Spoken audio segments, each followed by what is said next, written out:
আমি এখন আছি কুষ্টিয়া মেডিকেল। আমি প্রথমবার কুষ্টিয়া মেডিকেলে আসলাম। আশা করি নাই, অকল্পনীয় ডিজিটালভাবে কুষ্টিয়া মেডিকেল তৈরি করা হয়েছে। আমি ঢাকা মেডিকেলও থেকে এসেছি, কিন্তু এত সুন্দরও ঢাকা মেডিকেল চিন্তাধারা নিয়ে মানুষের সুবিধা ভেবে এত সুন্দর করে ঢাকা মেডিকেলও তৈরি করা নাই। জায়গায় জায়গায় লিফট, কানাইছে কানাইছে লিফট, অনেক সুন্দর প্লেস নিয়ে তৈরি করেছিল এটা। যাই হোক, এখনো পুরোপূর্ণভাবে চালু হয় নাই। ভালোভাবে যে চালু হয়ে যায় এটা একবার। আমাদের কুষ্টিয়া জেলা তো বাদই দিলাম, আশপাশের জেলার লোকও আর কোনো সময় ঢাকা, রাজশাহী এগুলো যাবে না। অনেক সুন্দর,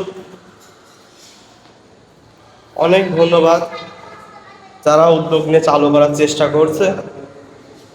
মানুষের ভোগান্তিটা দূর হোক, এটাই আশা করি।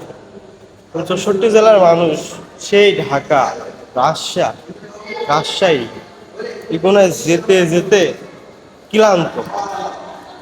ব্যয়বহুল খরচ, আপনার সরকারি মেডিকেল যাতে হোক ব্যয়বহুল খরচ হয়। আপনার আননোন জায়গায় যা থাকা অনেক কষ্টকর বিষয়। যা হোক, আল্লাহ তাআলার কাছে দোয়া করি আল্লাহ তাআলা আমাদের ভোগান্তি দূর করে দিক, এই আশাই করি। অনেক সুন্দর তৈরি করছে কুষ্টিয়া মেডিকেল।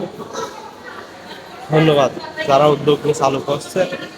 পরিমণ্ডল চালু হলে অনেক খুশি হব।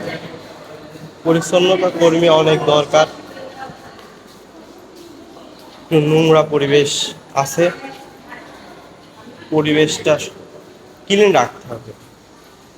স্বাস্থ্য সুস্থ রাখার জায়গা এটা, এই জায়গায় যে নোংরা পরিবেশ হয় তাহলে তো হবে না।